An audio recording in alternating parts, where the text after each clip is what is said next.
Hello everyone. My name is Kiranandi. I am from MIT Academy of Engineering, and my roll number is 1. I am today here to discuss about the CCNA course 1, that is Introduction to Networks. Here I will talk about each and every module and also go through all the concept that is covered in this course.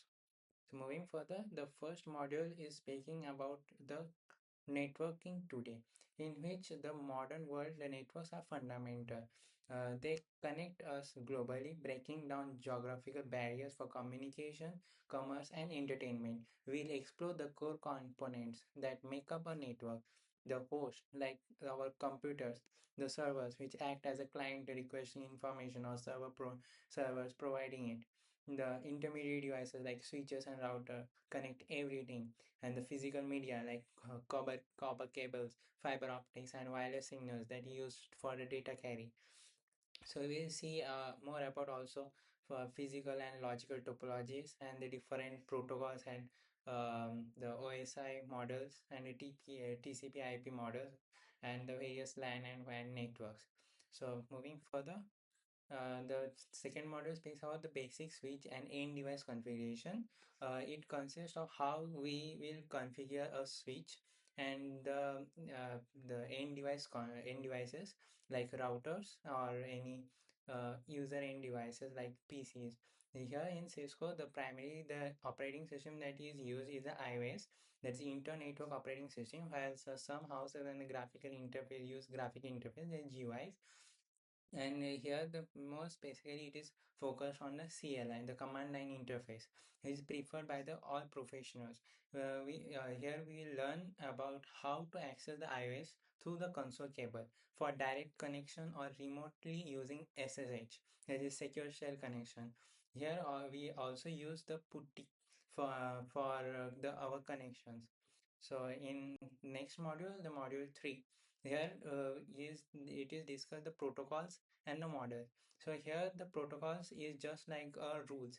It's like just if in a human language you use grammars as a rule. So in networks we use the protocols as the rules. So these rules are define everything: how the data is encoded into signals, how it is structured with headers and trailers, its formatting and encapsulation.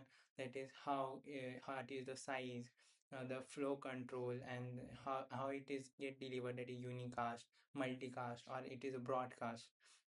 And also the protocols really work alone. They operate in groups called protocol suites, often visualized as layers or stack. The dominant suite that is today we use many open standard company that we use is a TCP/IP. It consists of 4 layers: application, that is user interface; transport layer; network layer; and data link layer. The application layer is the user interface. The transport layer is the process-to-process communication layer. Network layer is responsible for addressing and path selection. Data link layer for hop-to-hop communication. That is, it controls the hardware and media control. And in contrast to this model, there is another model, that is the OSI model. It consists of 7 layers of model. It consists of application layer, presentation layer, session layer, and transport, network, and data link, and at the end the physical layer. So here we will discuss each and every layer in detail in further concepts. This course also speaks about the encapsulation, how the data is get encapsulated as it move down from application layer to presentation, then session, then network till the physical layer. So how that data is get encapsulated and how at the receiver end it get de-encapsulated. It also speak about how the data access, like in application layer it is in the format of a data, and where in transport layer it is called as segment. In network layer it is in form packet, and in data link layer it is called as frame, and physical layer finally the bits in zeros and ones. So in this way the whole module 3 speaks about the different models and protocols. The further moving ahead, so here you can see the uh, how the OSI model and TCP/IP model consists of the different layer. Here you can have the seven layers of OSI model: physical at the bottom, then data link, then network, transport, session, presentation, and application. And so here is the whole uh, layers of both the models that we use.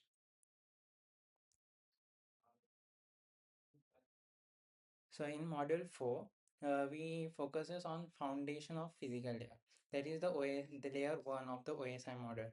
This layer is talks all about the transmitting the raw bits, that is the zeros and ones, across the physical media. It takes the fully formed frames from the data link layer and encodes them into signals suitable for the specific medium. That and then it transmits that encoded signals into that suitable cables that we can use: copper cable, fiber optics, or wireless cables. So in that way, it encodes and decodes and transmits the signals in the and at the receiving end, it decodes the signal back into bits and passes the frame into the data link layer again. So in this way, the physical layer works. So in physical layer, the characteristics that defined by the engineering standard bodies like IEEE, and the key function includes the physical components, encoding method, how zeros and ones are represented, and using pattern like Manchester encoding, and the signaling method, how these patterns become actual electrical voltage, light pulses or radio waves. And the course also defines the bandwidth as the data carrying capacity of the media measured in bits per second. And also differentiation between the throughput and the good put, that is the total transaction between the transmission of a data. And the media types are copper cable, as I have told earlier. The copper cable, fiber optic cable, and the wireless cable are used for transmitting the data. So in module 5, it talks about the number system, and it basically talks about the three types of number system: binary, decimal, and hexadecimal. The binary is a base 2, that is, it only consists of zeros and ones. The IPv4 addresses are 32-bit binary numbers, typically shown as a 4 8-bit octets. The human, however, find the decimal numbers are more easier to understand and read. So we use the dotted decimal notation like here. One example is given like 192.168.1.1. So here it is a decimal notation. And the hexadecimal notation is the base 16. It consists of 0 to 9 digits and followed by A to F letters. So it is crucial because it is used in the longer addresses like 128-bit IPv6 addresses, and also it is used in forming the 48-bit MAC addresses. The hexadecimal provides a convenient shorthand because one hex digit represents exactly 4 binary bits, and IPv6 address is written as 8 group or hex states. So understanding the conversion between this system is key networking skill. We rely on positional notation where the digits value depends on its position corresponding to the power of base 2, 10, or 16.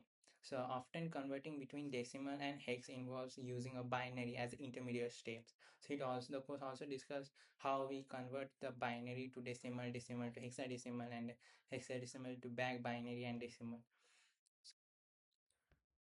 So moving to the module 6, that is a data link layer. Its main job is to preparing the network layer packet for transmission over the physical media and controlling the access to that media. It handles the NIC to NIC communication, that is the hop-to-hop communication from one router to one router, but only within the same local network segment. It encapsulates the layer 3 packets into layer 2 frames, adding the headers and trailers. The data link layer is often divided into two sublayers, that is logical link layer and a media access control layer. The logical link layer LLC, it act as an interface to the network layer, identifying which protocol like IPv4 or IPv6 is inside that frame. And while the MAC, that is the media access control sublayer, handles the actual framing, adding the physical MAC address and performing the error detection using the frame check sequence in the trailer, and also manages the how devices access the physical media. It also discusses the various topologies like physical and logical topologies. which include point-to-point topology and like P2P, and also various logical topologies like star topologies, bus topology, and ring topology. So further in Module 7, the Ethernet switching, it tells about how the Ethernet is used for communication. It tells about the Ethernet frame that contains permeable destination, that is source MAC address, and the Ether type data and the FCS code. And also it talks about the different sizes about the Ethernet frame, and the switch operation that learns source MAC address to build MAC address table, forward frames based on the destination MAC address, and forwards to the specific part if known, and also tells about the different forwarding methods, that is store and forward, that it checks FCS and slower, higher or integrity, and the second is the cut through, and the less integrity includes fast forward and fragment free, and it also talks about the duplex speed setting on ports, auto negotiation, finds best common setting, mismatches cause performance issues, and also auto MDIX detects the cable time. So in module 8, it is the network layer. That is the third layer of our ASI model. Its purpose is to end-to-end packet delivery across the different network. This involves logical addressing, routing, route finding, and the best path finding. The key protocols here are IPv4 and IPv6, along with the support protocols like ICMP for messaging and routing protocols like OSPF. The four main functions are addressing end devices with a unique IP address, encapsulating transport layer segment into IP packet by adding an IP header, routing packets that hop to hop towards the destination using routers, the de-encapsulating packets back to the segments at the final destination. So these are the characteristics. Then the common characteristics are that it is connectionless, and no pre-established session exists, that is, and also it is a best effort, that delivery isn't guaranteed, and media independent, that works over various layer 1 and 2 technologies. And we also see about the IPv4 packet header structure, highlighting the key fields like version, source, and destination IP address, and the protocol and header checksum. We will contrast with the streamlined IPv6 packet header, which has the fixed size, fewer fields, and use hop limited instead of um, yeah. Finally, we will introduce the routing, how device use routing tables, we to decide where to forward packets, host route to themselves, and to other local host, or the default gateway for remote destination. The routes use their tables containing directly connected networks, remote networks, learn statically and dynamically via routing protocols, and often a default route to forward packets hop by hop. So in module 9, the addresses is a key question, that is address resolution. And here we know that layer 3 uses IP address for end-to-end delivery, and layer 2 use MAC address for local delivery on a specific network segment. But how does this device find the destination MAC address needed for the layer 2 frame when it only knows the destination IP address? So for IPv4, the answer is ARP, the address resolution protocol. When a device needs to send a packet to an IP address on its local network but does not know the corresponding MAC address, it sends an ARP request. This is the Ethernet broadcast message that it asks, who has this IP address? Please tell me your MAC address. And it gathers all the MAC address of the neighboring and connected devices. Now, only the device that specific IP address sends back the ARP reply, which is the unicast message containing its MAC address, and the original sender then stores this IP to MAC, mapping its in its temporary ARP cache or ARP table for future use. If the destination IP is on a remote network, the device performs ARP for its default gateway, that is IP address, to get the gateway's MAC address. And for IPv6, the ARP is replaced by the neighbor discovery, ND, which uses the ICMP version 6 messages instead of a broadcast ARP request. The ND uses multicast neighbor solicitation, that is NS message sent to a solicited node and multicast address. The target device responds with a unicast neighbor advertisement NA message and containing its MAC address, and ND also handles the other functions like discovering the routers, the RS and RM messages. So in module 10, it talks about the basic router configuration, in specifically about the initial settings, and the same for switches, setting a unique host name, securing privilege execution mode with enable secret, or securing console and remote VTY lines. And also talks about the plain text password with the service password encryption, adding a legal banner, the MOTD for warnings, and crucially the saving the configuration with copy running config startup config command. And the key difference for router is interface configuration. The unlike switches, the where we mainly configure the SVIs for management, the router must have their physical interfaces configured with IP addresses to connect the router between different networks. We use the interface command optionally as a description assigned to IPv4 and IPv6 addresses. And mostly importantly, the activate the interface using no shutdown command, and verification is critical. The commands like show IP interface brief and the show IP v6 interface brief confirms IP address and interface status. The show IP route and the show IPv6 route display the routing table showing the directly connected networks once the interface are up. And the default gateway setting is essential for host and the switches needing remote management, pointing them to the local router interface IP address. So in module 11, it talks about the IPv4 addressing. It consists of 32-bit structure, a network portion that identified by ones, and the host portion that is identified by zeros. And within any network defined by the structure, it has a address type: network address, host address, and the broadcast address. And we calculate a number of usable ports using the 2 to the power of the host bit minus 2. And we also talk about the transmission type, that is unicast, broadcast, and multicast. Unicast is the one-to-one transmission, broadcast is the one to all locally, and multicast is one to many group transmission. We also differentiated the address categories, that is public IPs and versus the private IPs defined in RFCs 1918. It also talks about the spatial addresses like loopback and API PA. A major focus in subnetting, dividing the large networks into smaller ones. This improves the performance and organization by creating smaller broadcast domains. It is done by borrowing bits from the host portion and making the network portion longer. The trade-off of more network but fewer hosts per network.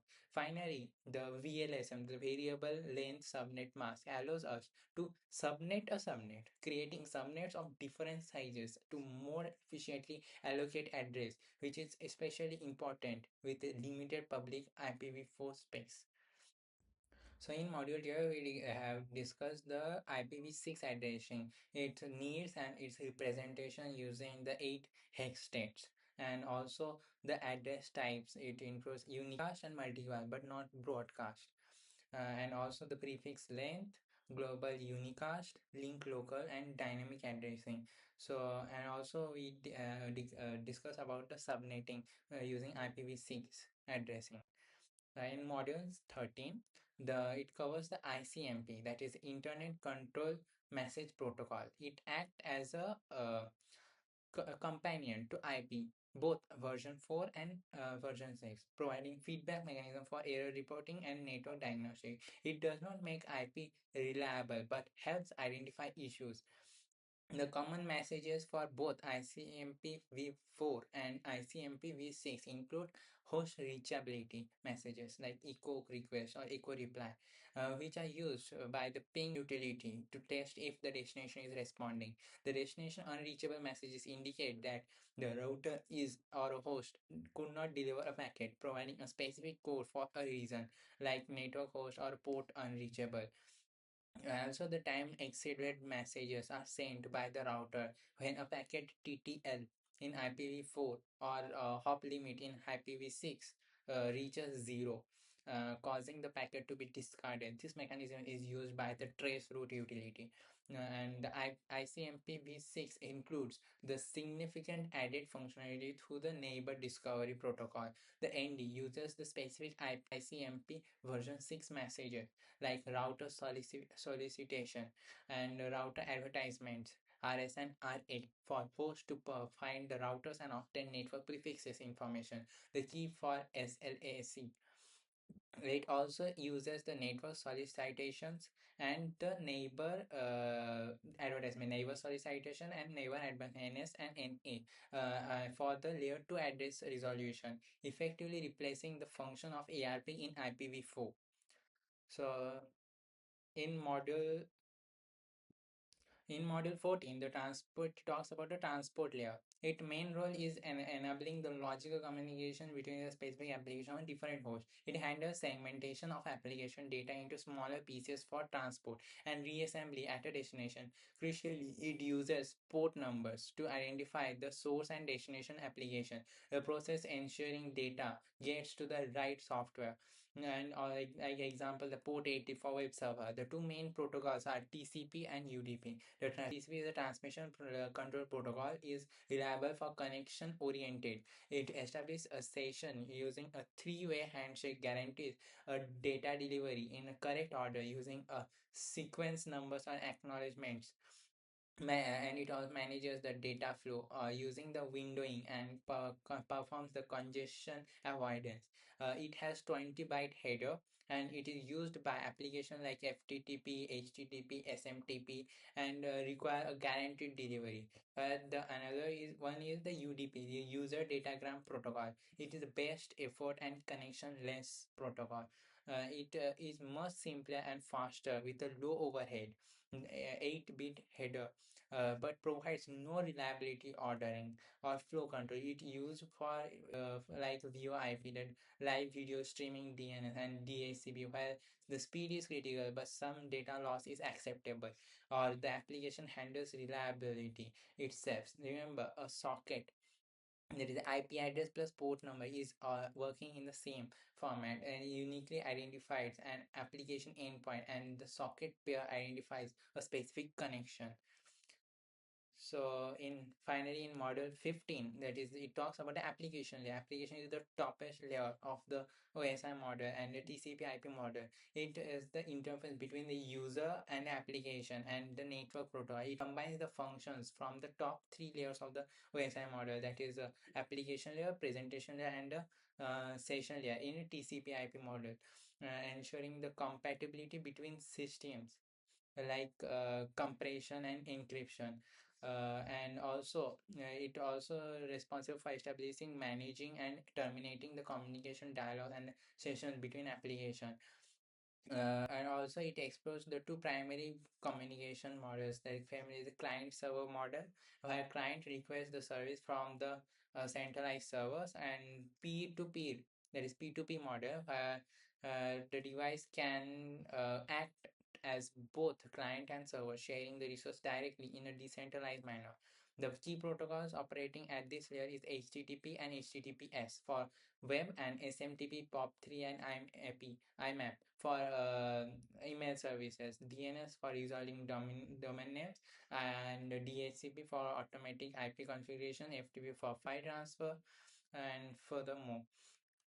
And in module 16, it talks about the network security. It talks about various threats, that information theft, data loss, identity theft, disruption service, like DOS and DDoS attacks.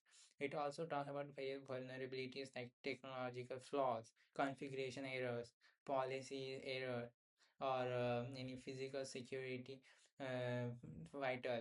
It also discuss about the malware, various malwares like viruses, worms, and trojans, and also the various network attacks like resonance attacks and the access, the unauthorized entry and the DOS, preventing access. And also it also talks about the various mitigation like defense in depth, VPN, firewalls, IPS, and various type of security technologies that we use to stop these threats and vulnerabilities. So in finally in module 17, it talks about building a small network. It takes the to design the application using the topologies and protocols and the various using the various knowledge that we learned so far. So thank you. So in this whole course, as you see, it covers a wide range of foundational topics from basic components and protocols to the configuration, addressing security and troubleshooting. So thank you.